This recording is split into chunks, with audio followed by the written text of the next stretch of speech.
جی میرے دادا جان جو تھے وہ کوٹ نینا میں سیٹل تھے بیفور پارٹیشن جی. تو پڑھنے لکھنے کا انہیں بھی بڑا شوق تھا. تو ابتدائی تعلیم جو میری تھی جسے آج کل ہم نرسری پلے گروپ کہتے ہیں وہ کوٹ نینا کے ایک انگلش اسکول سے میں نے حاصل کی. اس کے بعد میرے فادر چونکہ اکاؤنٹس گروپ میں تھے تو لاہور پوسٹڈ تھے تو وہاں پھر میں نے جونیئر ماڈل اسکول سمن آباد سے اپنی پرائمری ایجوکیشن حاصل کی اور اسلامیہ این ڈی اسکول اسلامیہ جو ہے اچھرا میں وہاں سے میں نے اپنا میٹرک جو ہے وہ کمپلیٹ کیا. چاہنے والوں کو اکرم لکھنوری کا سلام. آج ہم ایک بڑی سکسیس سٹوری کے ساتھ پیش خدمت حاضر ہیں اور آج آپ کو ایک ایسی پرسنالٹی سے ملواتے ہیں جو کسی تعارف کی محتاج نہیں ہے. ہماری تحصیل شکرگڑھ سے بلانگ کرتے ہیں. آج کل یہ لاہور میں رہائش پذیر ہیں اور ضلع شیخوپورہ میں اسسٹنٹ ڈسٹرکٹ اٹارنی کے فرائض سر انجام دے رہے ہیں. تو آئیے سر سے ملتے ہیں. السلام علیکم سر. جی ویسٹ. تو سر سب سے پہلے بتائیے کیا حال آپ کا؟ میں بالکل خیریت سے ہوں. اور لاہور سے شکرگڑھ کا سفر جو تھا وہ کیسا گزرا؟ جی بہت اچھا سفر گزرا. بہت خوبصورت علاقہ ہے. میرے بچپن کی یادیں اس سے وابستہ ہیں تو میرے لیے تو یہ بہت بہتر جگہ ہے. اچھا ہمارے ناظرین کو یہ بتائیے کہ یہ سفر جو ہے آپ پہلے ابتدائی تعلیم آپ نے کیسے حاصل کی اور پھر اس کے بعد لاہور کیسے شفٹ ہوئے اور لاہور سے پھر جو باقی سارے کام ہیں وہ کیسے کرتے رہے آپ؟ جی میرے دادا جان جو تھے وہ کوٹ نینا میں سیٹل تھے بیفور پارٹیشن. جی. تو پڑھنے لکھنے کا انہیں بھی بڑا شوق تھا.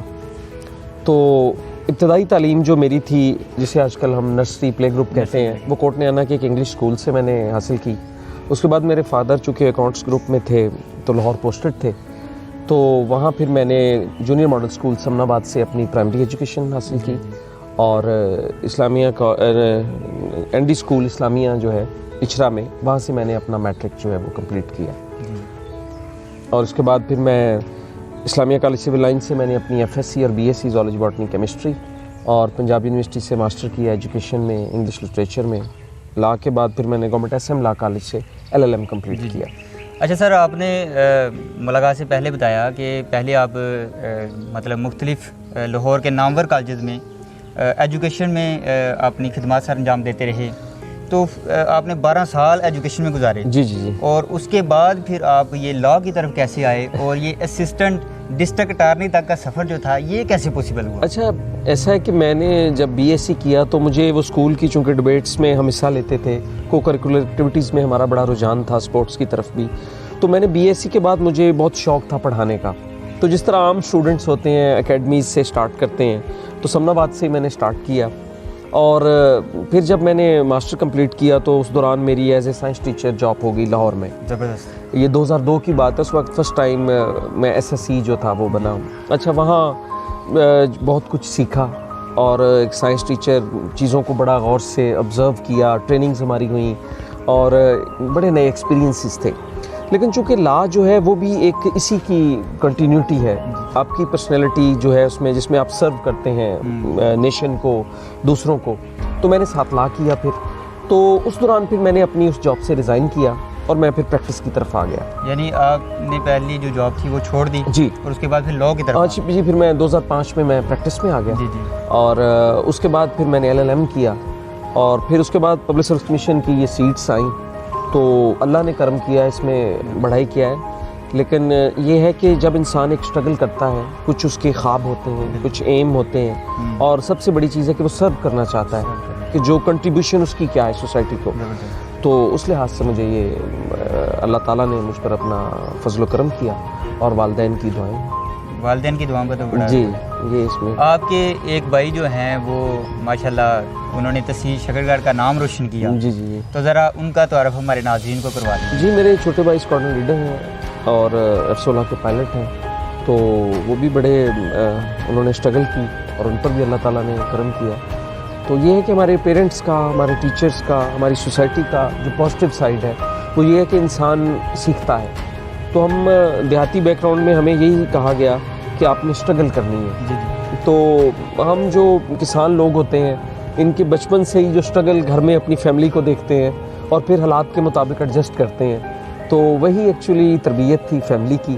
اور میری والدہ کا میرے والد صاحب کا رول بہت زیادہ ہے اور جس طرح کہ آپ کو پتہ ہے کہ ہماری تحصیل ویسے ہی پوری ورلڈ میں اس کا ہے کہ یہاں کا ماحول ایسا ہے، تو ان سب چیزوں نے مجھے بڑا انسپائر کیا اور میں نے جو ہم نے پتہ تھا وہ کیا. پھر والد صاحب کے ساتھ ہم شفٹ ہو گئے لاہور، تو وہاں بھی تعلیم کا سلسلہ جاری رہا.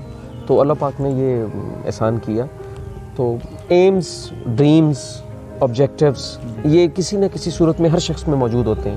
میں تو اس تھیوری پہ بلیو کرتا ہوں کہ دنیا کی اگر 7 ارب آبادی ہے تو اس میں 7 ارب جو ہیں وہ ڈفرینٹ سٹوریز ہیں، اور وہ اس میں میجورٹی سکسیس سٹوریز ہی ہیں. تو میں تو اس چیز کو سمجھتا ہوں کہ دنیا اور آخرت میں انسان اس چیز کو مد نظر رکھے کہ اس نے کنٹریبیوٹ کیا کیا ہے. اور میرے خیال میں ٹیچنگ مجھے اسی لیے بہت انسپائر کرتی ہے ہمیشہ سے کہ اس میں آپ کنٹریبیوٹ کرتے ہیں ینگ جنریشن کو. تو پھر میں نے لا کے بعد لا کالجز میں پڑھایا. لاہور لا کالج ہے، سپیریئر کالج میں پڑھاتا رہا، جس یونیورسٹی فیصل آباد میں. تو یہ خود ایک ایکسپیرینس ہے. پھر جو آپ ایک بڑی کلاسز کو پڑھاتے ہیں، پہلے میرا اسکول ایکسپیرینس تھا، پھر بڑی کلاسز کو، تو وہ نئے سے نئے ایکسپیرینسز.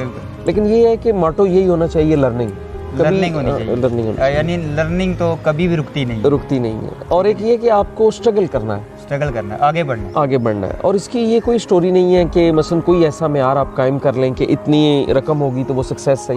دیکھیں آپ کا ایک سیٹسفیکشن لیول ہے. جس طرح میں نے آپ کو ایک اس کا باٹم لائن بتائی ہے کہ ہمارا کنٹریبیوشن کیا ہے. تو وہ کہ جب ہم اس دنیا سے جائیں تو ہم نے کیا چینج آئی ہمارے اس دنیا میں آنے کے بعد. تو اس طرح کی ایک پازیٹیو مینٹلٹی کے ساتھ، رسپیکٹ کے ساتھ، اور جو ہمارے دین نے ہمیں سکھایا، ہماری روایات نے ہمیں سکھایا، تو اس لحاظ سے ہمیں اسٹرگل کرنی چاہیے. اچھا سر، آپ سے ایک کوشچن ہے. آپ ہمارے ناظرین کو، ہمارے نوجوان جو سن رہے ہیں، ان کے حوالے سے، ان کی طرف سے یہ سوال ہے کہ یہ جو اسسٹنٹ ڈسٹرکٹ اٹارنی ہوتا ہے، یہ مطلب اس کے لیے کیا کرنا پڑتا ہے؟ کون سا کورس کرنا پڑتا ہے؟ اور کس طرح سے یہ سفر، پھر ایک عام نوجوان بھی جو ہے اگر وہ ایک ڈریم لیتا ہے، خواب لیتا ہے، تو وہ کس طرح اس کو اچیو کرے؟ جی بالکل. اس میں ایسا ہے کہ جس طرح آپ کو پتہ ہے کہ ریاست کے جو ہیں وہ بنیادی طور پر 3 ستون ہیں. ہمارے کانسٹیٹیوشن میں بھی یہ بات لکھی ہے، جس میں جوڈیشری جو ہے وہ ایک امپورٹنٹ پلر ہے. تو جوڈیشری میں انڈکشن جو ہوتی ہے اور جو لا آفیسرس کی انڈکشن ہوتی ہے، اس کے لیے ایک کمپیٹیٹیو ایگزام ہوتا ہے. اور جب آپ اپنی بیچلر ان لیگل ایجوکیشن کمپلیٹ کر لیتے ہیں تو اس کے بعد 4 ایئرس کے بعد جو ہے وہ آپ کو ایگزام دینا ہوتا ہے.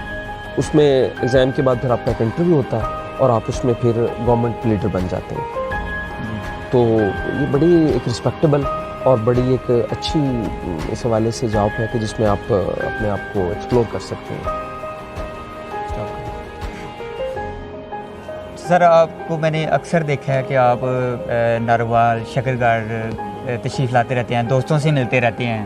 تو اتنی مصروف اپنی زندگی میں کیسے یہ ٹائم نکالتے ہیں؟ اور اس کے علاوہ میں نے یہ بھی دیکھا ہے کہ آپ ادب کے ساتھ، سوشیالوجی کے ساتھ، تاریخ کے ساتھ آپ کا بڑا خاص لگا ہوا ہے. تو اس کے پیچھے کیا وجہ ہے؟ جی، اصل وجہ یہ ہے کہ آپ کو اپنے آپ کو بھی ٹائم دینا ہوتا ہے.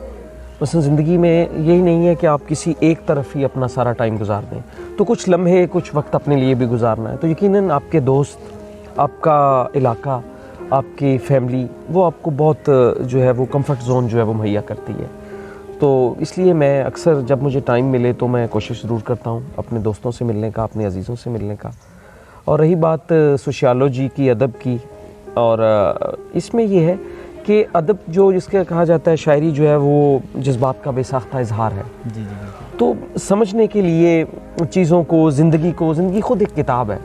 تو اس کی لائٹر سائڈ کو سمجھنے کے لیے ایک اچھے پیرائے میں تو میں سمجھتا ہوں کہ پوئٹری جس طرح آپ کو ایک کنٹریبیوٹ کرتی ہے ایک اچھے طریقے سے کہ آپ زندگی کا جو مفہوم ہے اسے زیادہ بہتر انداز سے سمجھ سکتے ہیں. تو اسی طرح تاریخ جو ہے وہ آپ کو شعور دیتی ہے ماضی کا. اور سوشیالوجی ہے وہ ہمارے سماج کے جو رویے ہیں، وقت کے ساتھ ساتھ جو تبدیلیاں آ رہی ہیں، جس ایک ارتقائی سفر سے ہم منازل سے گزر رہے ہیں، اور ہماری جو ماضی کی ضروریات تھیں وہ حال کی نہیں ہیں اور مستقبل کی یہ نہیں ہوں گی. تو یقیناً یہ ایک کمپیریٹیو اسٹڈی ہے اور ہمیں حالات کے ساتھ جینا ہے اور اپنے آپ کو جو ہے اس میں ایڈجسٹ کرنا ہے. تو یقیناً یہ علوم جو ہے یہ بڑا کنٹریبیوٹ کرتے ہیں. اور پوئٹری تو ویسے ہی مجھے فیض احمد فیض، علامہ اقبال، میر، داغ، یہ لوگ مجھے بڑے ہمیشہ سے انسپائر کرتے ہیں اور جب موقع ملے میں انہیں پڑھتا ہوں. اور یقیناً یہ ایک لیئر ٹائم کا یا ویسے ایک آپ کی